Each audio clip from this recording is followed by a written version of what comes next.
Hi, നമസ്തേ.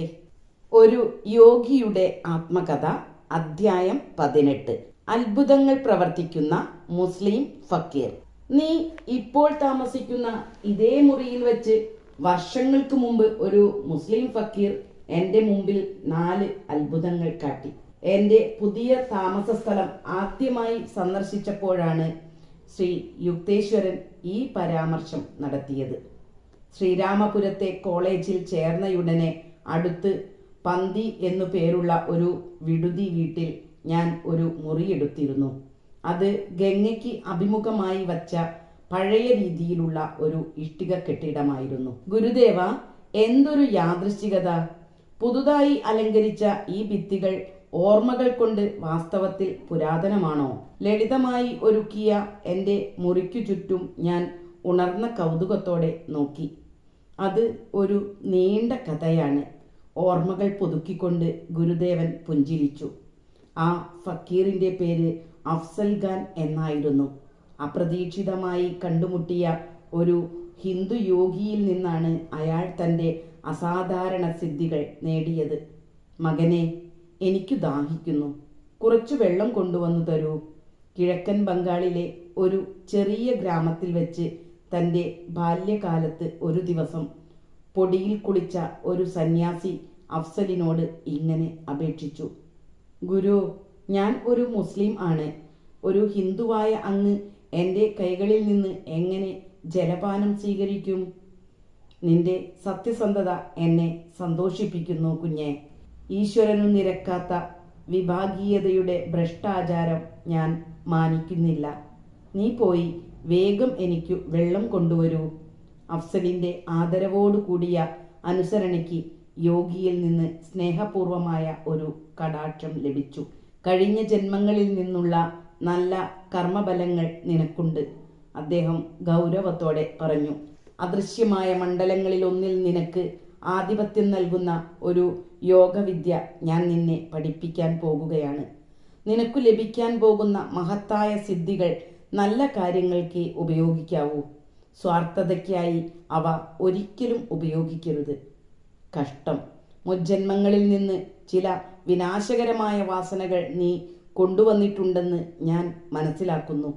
തിന്മയുടെ പുതിയ പ്രവൃത്തികളാകുന്ന വെള്ളമൊഴിച്ച് അവയെ വീണ്ടും മുളയ്ക്കാൻ അനുവദിക്കരുത്. നിന്റെ യോഗസിദ്ധികൾ ഈ ജന്മം ഏറ്റവും ഉന്നതമായ മാനുഷിക ലക്ഷ്യങ്ങൾക്കായി ഉപയോഗിക്കണം. നിന്റെ മുജ്ജന്മ കർമ്മങ്ങളുടെ സങ്കീർണത അത്തരത്തിലുള്ളതാണ്. വിസ്മയിച്ചു നിന്ന ബാലനെ സങ്കീർണമായ ഒരു യോഗവിദ്യ പഠിപ്പിച്ചിട്ട് ആ ആചാര്യൻ മറഞ്ഞു.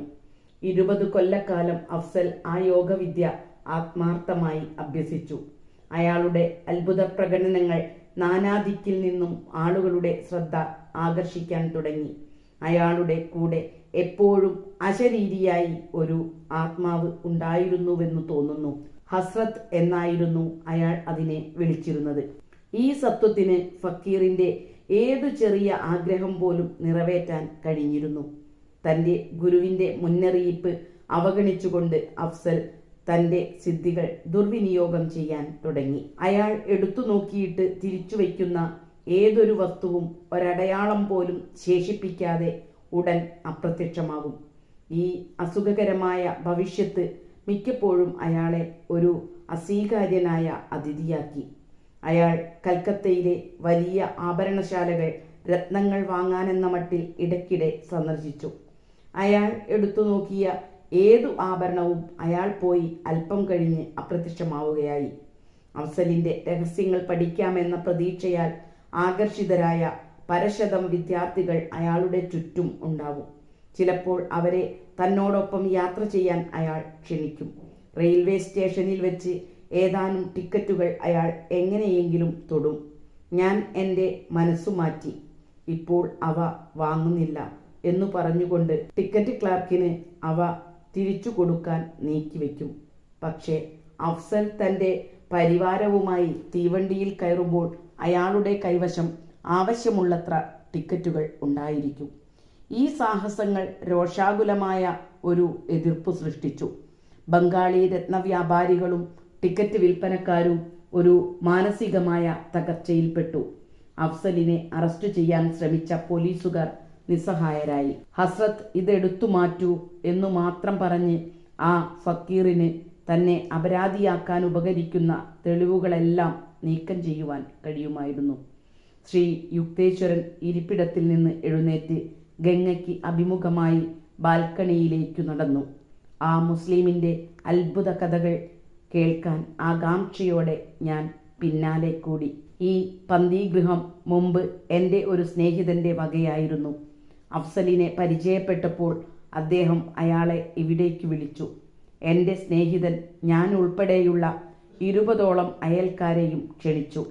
അന്ന് ഒരു യുവാവായിരുന്ന എനിക്ക് ഈ കുപ്രസിദ്ധ ഫക്കീറിൽ സജീവമായ താല്പര്യം തോന്നി. ഗുരുദേവൻ ചിരിച്ചു. വില കൂടിയ വസ്തുക്കളൊന്നും ധരിക്കാതിരിക്കുക എന്ന മുൻകരുതൽ ഞാൻ എടുത്തിരുന്നു. അഫ്സൽ എന്നെ താല്പര്യത്തോടെ അടിമുടി നോക്കിയിട്ട് പറഞ്ഞു, നിനക്ക് ശക്തമായ കൈകൾ ഉണ്ട്. താഴെ പൂന്തോട്ടത്തിലേക്ക് പോകുക. മിനുസമുള്ള ഒരു കല്ലെടുത്ത് അതിൽ ചോക്കുകൊണ്ട് നിന്റെ പേര് എഴുതുക. എന്നിട്ട് ആകാവുന്നത്ര ദൂരത്തിൽ ഗംഗയിലേക്ക് വലിച്ചെറിയുക. ഞാൻ അനുസരിച്ചു. കല്ല് ദൂരെയുള്ള അലകളുടെ അടിയിൽ മറഞ്ഞയുടൻ ഫക്കീർ എന്നോട് പറഞ്ഞു, ഈ വീടിൻ്റെ മുമ്പിൽ നിന്ന് ഒരു കുടം ഗംഗാജലം മുക്കിയെടുക്കൂ. ഞാൻ വെള്ളവുമായി തിരിച്ചെത്തിയപ്പോൾ ഫക്കീർ വിളിച്ചു പറഞ്ഞു, ഹസ്രത്ത്, ആ കല്ല് കുടത്തിൽ ഇടൂ. ഉടൻ തന്നെ കല്ല് പ്രത്യക്ഷമായി. കുടത്തിൽ നിന്ന് ഞാൻ അതെടുത്തു. എഴുതിയപ്പോൾ എന്ന പോലെ എൻ്റെ കയ്യൊപ്പ് വ്യക്തമായിരുന്നു. ആ മുറിയിൽ ഉണ്ടായിരുന്ന ബാബു എന്ന എൻ്റെ സ്നേഹിതൻ പുരാതനമായ ഒരു ഭാരിച്ച സ്വർണവാച്ചും ചെയിനും ധരിച്ചിരുന്നു. ഫക്കീർ അത് ദുസ്സൂചകമായ മതിപ്പോടെ പരിശോധിച്ചു. ഉടനെ തന്നെ അവ അപ്രത്യക്ഷമായി. അഫ്സൽ, ദയവ് ചെയ്ത് എൻ്റെ വിലയേറിയ പൈതൃക വസ്തു തിരിച്ചു തരൂ. ബാബു കണ്ണീരിൻ്റെ വക്കിലായിരുന്നു. കുറച്ചു സമയത്തേക്ക് മുസ്ലിം നിസ്സംഗമായ നിശബ്ദതയിൽ ഇരുന്നു. എന്നിട്ട് പറഞ്ഞു, ഒരു ഇരുമ്പ് അലമാരയിൽ നിന്റേതായി 500 രൂപ ഉണ്ട്. അത് എനിക്ക് കൊണ്ടുവന്നു തരൂ. നിന്റെ ഘടികാരം എവിടെ നിന്നു കിട്ടുമെന്ന് പറഞ്ഞു തരാം. ആകെ വിഷമത്തിലായ ബാബു ഉടനെ വീട്ടിലേക്ക് പോയി. പെട്ടെന്ന് തിരിച്ചെത്തിയിട്ട് ആവശ്യപ്പെട്ട തുക അഫ്സലിനു നൽകി. നിന്റെ വീടിനടുത്തുള്ള ആ ചെറിയ പാലത്തിലേക്ക് പോവുക, ഫക്കീർ നിർദ്ദേശം നൽകി. ഹസ്രത്തിനെ വിളിച്ച് വാച്ചും ചെയിനും തരാൻ പറയുക. ബാബു തിടുക്കത്തിൽ പോയി തിരിച്ചു വന്നപ്പോൾ ആശ്വാസത്തിൻ്റെ പുഞ്ചിരിയല്ലാതെ മറ്റു യാതൊരു ആഭരണവും ധരിച്ചിരുന്നില്ല. നിർദ്ദേശാനുസരണം ഞാൻ ഹസ്രത്തിനോട് ആജ്ഞാപിച്ചപ്പോൾ എൻ്റെ വാച്ച് വായുവിൽ നിന്ന് ഉരുണ്ട് എൻ്റെ വലതു കൈയിൽ വീണു. ആ പൈതൃക വസ്തു എൻ്റെ ഇരുമ്പു പെട്ടിയിൽ വച്ചു പൂട്ടിയിട്ടാണ് ഞാൻ വന്നതെന്ന് ഉറപ്പിച്ചുകൊള്ളൂ, അയാൾ പ്രഖ്യാപിച്ചു. വാച്ചിനു വേണ്ടിയുള്ള മോചനദ്രവ്യത്തിൻ്റെ ഹാസ്യദുരന്ത നാടകത്തിന് സാക്ഷ്യം വഹിച്ച ബാബുവിൻ്റെ സ്നേഹിതർ അഫ്സലിനെ നീരസത്തോടെ തുറിച്ചു നോക്കി. സാന്ത്വനിപ്പിക്കാൻ അയാൾ പറഞ്ഞു, നിനക്കു വേണ്ട ഏതു പാനീയത്തിൻ്റെയും പേരു പറയൂ, ഹസ്രത്ത് അത് എത്തിച്ചു തരും. കുറേ പേർ പാൽ ആവശ്യപ്പെട്ടു. മറ്റുള്ളവർ പഴച്ചാറും. മാനസികമായി ഉലഞ്ഞുപോയ ബാബു വിസ്കി ആവശ്യപ്പെട്ടപ്പോൾ ഞാൻ വലുതായി അമ്പരന്നില്ല. മുസ്ലിം ഒരു ആജ്ഞ നൽകി. സേവന സന്നദ്ധനായ ഹസ്രത്ത് അയച്ച ഭദ്രമായി അടച്ച പാത്രങ്ങൾ വായുവിലൂടെ ഒഴുകി നിലത്ത് ഒരു ശബ്ദത്തോടെ വന്നിറങ്ങി. ഓരോരുത്തരും അവരവർക്ക് ഇഷ്ടപ്പെട്ട പാനീയം കണ്ടെത്തി. ആ ദിവസത്തെ 4ാമത്തെ പകിട്ടേറിയ അത്ഭുത കൃത്യത്തിൻ്റെ വാഗ്ദാനം ഞങ്ങളുടെ ആതിഥേയന് ഏറെ തൃപ്തികരമായിരുന്നുവെന്ന് സംശയമില്ല. അഫ്സൽ ഒരു തൽക്ഷണ മധ്യാഹ്ന വിരുന്ന് നൽകാമെന്ന് ഏറ്റു. ഏറ്റവും വില കൂടിയ ആഹാര പദാർത്ഥങ്ങൾ നമുക്ക് ആവശ്യപ്പെടാം, ബാബു മ്ലാനതയോടെ നിർദ്ദേശിച്ചു. എൻ്റെ 500 രൂപയ്ക്ക് എനിക്ക് വിപുലമായ സദ്യ ലഭിക്കണം. എല്ലാ സാധനങ്ങളും തങ്കത്തളികകളിൽ വിളമ്പണം. ഓരോ ആളും തൻ്റെ ഇഷ്ടപദാർത്ഥങ്ങൾ വെളിപ്പെടുത്തിയ ഉടൻ ഫക്കീർ അക്ഷയവിഭവനായ ഹസത്തിനെ അഭിസംബോധന ചെയ്തു. ഒരു വലിയ തട്ടലും മുട്ടലും തുടങ്ങി. ചാതുര്യത്തോടെ തയ്യാറാക്കിയ കറികൾ, ചൂടുലുച്ചികൾ, ആ സീസണിൽ കിട്ടാത്ത അനവധി പഴങ്ങൾ എന്നിവ നിറച്ച സ്വർണ്ണത്താലങ്ങൾ എങ്ങു നിന്നോ ഞങ്ങളുടെ കാൽക്കൽ വന്നിറങ്ങി. ഭക്ഷണ പദാർത്ഥങ്ങൾ എല്ലാം തന്നെ സ്വാദിഷ്ടമായിരുന്നു. 1 മണിക്കൂർ നേരത്തെ സദ്യയ്ക്കു ശേഷം ഞങ്ങൾ മുറിവിടാൻ തുടങ്ങി. പാത്രങ്ങൾ എടുത്തു കൂട്ടിവെക്കുന്നത് പോലെ ഉച്ചത്തിലുള്ള ഒരു ശബ്ദം ഞങ്ങളെ തിരിഞ്ഞു നോക്കാൻ പ്രേരിപ്പിച്ചു. അത്ഭുതം! തിളങ്ങുന്ന പാത്രങ്ങളുടെയോ ആഹാരത്തിൻ്റെ അവശിഷ്ടങ്ങളുടെയോ ഒരടയാളവും അവിടെ ഉണ്ടായിരുന്നില്ല. ഗുരുജി, ഞാൻ ഇടയ്ക്കു കയറി പറഞ്ഞു, അഫ്സലിന് സ്വർണത്താലങ്ങൾ പോലുള്ള വസ്തുക്കൾ നിഷ്പ്രയാസം നേടാമായിരുന്നുവെങ്കിൽ എന്തിനാണ് അയാൾ മറ്റുള്ളവരുടെ വസ്തുക്കൾ മോഹിച്ചത്? ആ ഫക്കീർ ആത്മീയമായി അധികം ഉയർന്നിരുന്നില്ല, ശ്രീ യുക്തേശ്വരൻ വിശദീകരിച്ചു. ഒരു യോഗാനുഷ്ഠാനത്തിലുള്ള അയാളുടെ നൈപുണ്യം ഏത് ആഗ്രഹവും ഉടനടി സാധ്യതമാക്കുന്ന ഒരു സൂക്ഷ്മതലത്തിലേക്ക് അയാൾക്ക് പ്രവേശനം നൽകി. ഒരു സൂക്ഷ്മതല സത്വമായ ഹസ്രത്തിൻ്റെ സഹായത്തോടെ ശക്തമായ ഇച്ഛാശക്തി കൊണ്ട് ഏതൊരു വസ്തുവിൻ്റെയും പരമാണുക്കളെ സൂക്ഷ്മാകാശ ഊർജത്തിൽ നിന്ന് വിളിച്ചു വരുത്താൻ ആ മുസ്ലിമിനു കഴിഞ്ഞു. പക്ഷേ സൂക്ഷ്മതലത്തിൽ നിന്നും നിർമ്മിച്ച അത്തരം വസ്തുക്കൾ ഘടനയിൽ ക്ഷണികമാണ്. അവയെ ദീർഘനേരം നിലനിർത്തുവാൻ കഴിയുകയില്ല. നേടാൻ കൂടുതൽ പ്രയാസമാണെങ്കിലും കൂടുതൽ വിശ്വാസയോഗ്യമായ നിലനിൽപ്പുള്ള ഭൗതിക ധനത്തിൽ അഫ്സലിന് അപ്പോഴും കൊതിയുണ്ടായിരുന്നു. ഞാൻ ചിരിച്ചു. അതും ചിലപ്പോൾ അകാരണമായി അപ്രത്യക്ഷമാകുന്നു. അഫ്സൽ ഈശ്വര സാക്ഷാത്കാരം നേടിയ ഒരു വ്യക്തിയായിരുന്നില്ല, ഗുരുദേവൻ തുടർന്നു. സ്ഥിരവും ശ്രേയസ്കരവുമായ അത്ഭുത കൃത്യങ്ങൾ യഥാർത്ഥ ദിവ്യന്മാർ ചെയ്യുന്നുണ്ട്. കാരണം അവർ സർവശക്തനായ സ്രഷ്ടാവിൽ പൊരുത്തപ്പെട്ടവരാണ്. സാധാരണ മനുഷ്യർ മരണശേഷം മാത്രം ചെന്നെത്തുന്ന ഒരു സൂക്ഷ്മതലത്തിൽ കടന്നു ചെല്ലാനുള്ള അസാധാരണ ശക്തി സമാർജിച്ച ഒരു സാധാരണ മനുഷ്യൻ മാത്രമായിരുന്നു അഫ്സൽ. ഇപ്പോൾ എനിക്ക് മനസ്സിലായി ഗുരുജി, പരലോകത്തിന് ചില സമാകർഷകമായ സവിശേഷതകൾ ഉണ്ടെന്നും തോന്നുന്നു. ഗുരുദേവൻ സമ്മതിച്ചു. ആ ദിവസത്തിനു ശേഷം ഞാൻ അഫ്സലിനെ കണ്ടിട്ടില്ല. പക്ഷേ ഏതാനും വർഷങ്ങൾക്കു ശേഷം ഈ മുസ്ലിമിൻ്റെ പരസ്യമായ കുറ്റസമ്മതം അടങ്ങിയ ഒരു പത്രവാർത്ത എന്നെ കാണിക്കാൻ ബാബു എൻ്റെ വീട്ടിൽ വന്നു. അതിൽ നിന്നാണ് ഞാൻ ഇപ്പോൾ നിന്നോട് പറഞ്ഞ പ്രകാരം ഒരു ഹിന്ദു ഗുരുവിൽ നിന്നു ലഭിച്ച അഫ്സലിൻ്റെ യോഗദീക്ഷയുടെ വസ്തുതകൾ ഞാൻ മനസ്സിലാക്കിയത്. പ്രസിദ്ധീകൃതമായ ആ രേഖയുടെ അവസാന ഭാഗത്തിൻ്റെ ചുരുക്കം ശ്രീ യുക്തേശ്വരൻ ഓർമ്മിച്ചത് താഴെ കാണുന്നത് പോലെയായിരുന്നു. അഫ്സൽ ഖാൻ എന്ന ഞാൻ ഈ വാക്കുകൾ എഴുതുന്നത് ഒരു പ്രായശ്ചിത്തമായിട്ടും ദിവ്യസിദ്ധികളുടെ ആധിപത്യം തേടുന്നവർക്ക് ഒരു മുന്നറിയിപ്പെന്ന നിലയിലുമാണ്. ഈശ്വരൻ്റെയും എൻ്റെ ഗുരുനാഥൻ്റെയും കാരുണ്യത്താൽ എനിക്കു ലഭിച്ച അത്ഭുത സിദ്ധികൾ കൊല്ലങ്ങളായി ഞാൻ ദുരുപയോഗം ചെയ്യുകയായിരുന്നു. സാധാരണ സദാചാര നിയമങ്ങൾക്ക് അതീതനാണെന്നു ഭാവിച്ച ഞാൻ അഹംഭാവത്താൽ ഉന്മത്തനായി തീർന്നു. ഒടുവിൽ എൻ്റെ ശിക്ഷയുടെ ദിനം വന്നെത്തി. ഈയിടെ ഞാൻ കൽക്കത്തയ്ക്ക് വെളിയിലുള്ള ഒരു വഴിയിൽ വെച്ച് ഒരു വൃദ്ധനെ കണ്ടുമുട്ടി. സ്വർണം പോലെ തിളങ്ങുന്ന ഒരു വസ്തു എടുത്തുകൊണ്ട് അയാൾ വേദനയോടെ മുടന്തി നടന്നു. എൻ്റെ മനസ്സിലെ അത്യാഗ്രഹത്തോടെ ഞാൻ അയാളെ അഭിസംബോധന ചെയ്തു. മഹാനായ ഫക്കീർ അഫ്സൽ ഖാനാണ് ഞാൻ. എന്താണ് നിങ്ങളുടെ കൈവശം?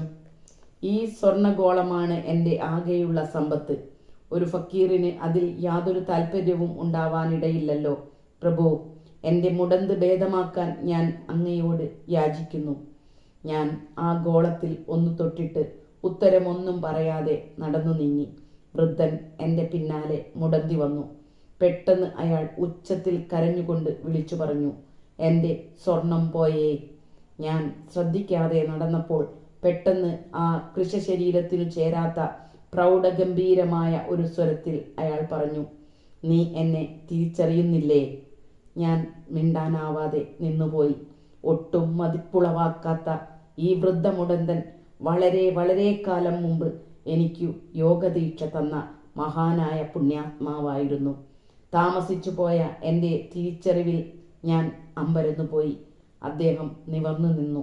തൽക്ഷണത്തിൽ അദ്ദേഹത്തിൻ്റെ ശരീരം ശക്തവും യുവത്വപൂർണവുമായി തീർന്നു. ഓഹോ, എൻ്റെ ഗുരുവിൻ്റെ നോട്ടം തീക്ഷ്ണമായിരുന്നു.